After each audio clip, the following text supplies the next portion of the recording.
Hey, it's Jennifer. Welcome to the very first episode of Delaware County's Hidden History. I do want to take just a moment to tell you a little bit about myself and my background. I lived in Delaware County for 49 years. Then I got married and moved out of the county. My husband refused to commute 140 miles a day, so you have to do what you have to do. My mom was one of the early members, if not one of the founding members, of the Delaware County Genealogical Society. It was formed in the late 1960s. So I was maybe 2 or 3 at the most when it was formed. So I sort of don't know any life that doesn't involve research. As far as genealogy versus history, I don't see them as being very different. I see genealogy kind of more as the traditional tree, like we think of with roots and branches. But I kind of see history as blades of grass. If you're researching a historical figure or even an event, you only go back a little ways. You may go back to the person's parents and maybe down to their children, but you don't really progress any farther than that. It's more about the people around them. So I kind of look at each one of those people as being a little blade of grass. But the processes to research them, they're not a lot different. So I hope to put some of those skills that I've learned in researching over all these years into play and bring some of that information and some of Delaware County's history to you. In just little segments. I expect they'll probably run 10, 15, 20 minutes. Maybe down the road they'll get longer. And I do hope that you'll bear with me as I learn this whole new hobby, if you will. I have chosen to start out on YouTube, even though it's audio, not a video, because it's fairly idiot-proof, which is a plus. Secondly, I don't have a lot of investment up front. And third, anybody can access it. So maybe on down the road, I'll move up to a platform where it's more of a traditional podcast through iHeartRadio or something like that. But for now, come along with me as I learn, and maybe you'll learn something too. A lot of the topics that we will be touching on over time in this podcast are tragedies, whether they're community tragedies or family tragedies. Those are stories that shape a lot of aspects of our lives. There will be celebrations, there will be victories. We'll talk about those as well. But this isn't one of those today. This is a sad one. I firmly believe that a person isn't truly dead until the last time their name is spoken. And with that being said, I'm hoping to give little Anna Allen just one more day. If there's one thing more tragic than losing a child, it might be losing one hundreds of miles from where you live and having to leave them behind when you go home.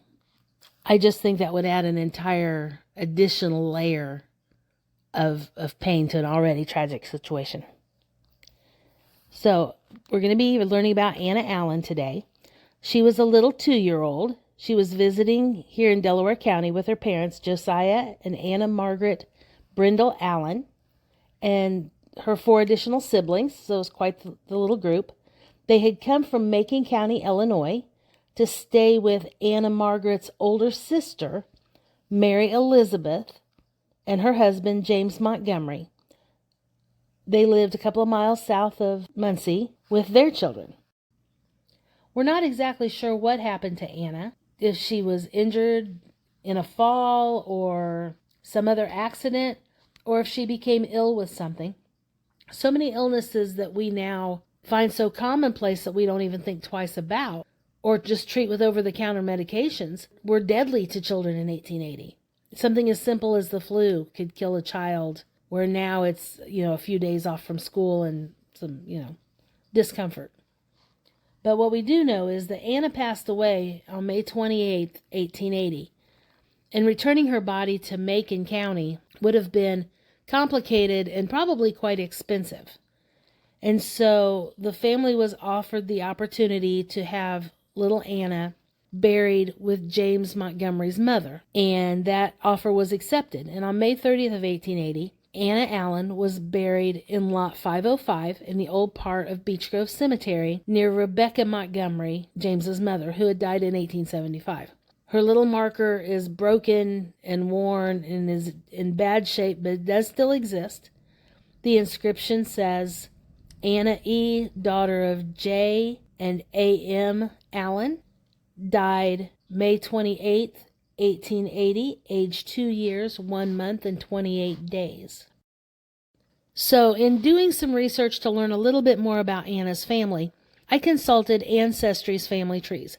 Now, I will be the first to admit that I usually refer to those trees as poison ivy, and still do, and I'll explain to you why in a minute. But one of the things that I found is many of the trees didn't even include Anna in them. But that actually makes sense, because Anna was born after the 1870 census and died before the 1880 census. So that record set, which is often very critical of connecting families, had no way to offer any information to a researcher. There was nothing there to find. So I can't really be so frustrated at that. But what I was frustrated at, and the reason that I call them poison ivy, is that some people will run with information and never try to fact check it. There were many, many trees that showed Anna as dying in Macon County, Illinois. They may have had her death date correct, but they said she died in Illinois, which we know absolutely isn't true.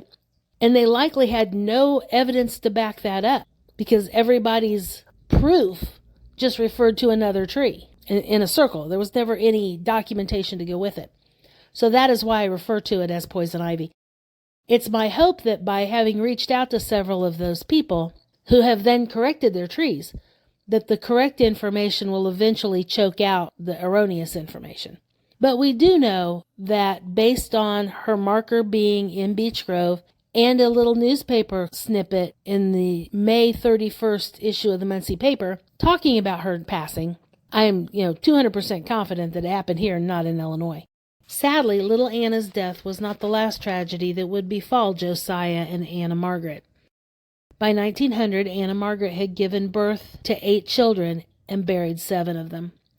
The one survivor, William, was 5 years old at the time of little Anna's death in Indiana, and he passed away in 1964. Today, it's almost impossible to wrap your head around such loss. Modern medical technology have come so far that numbers like that are almost unheard of today.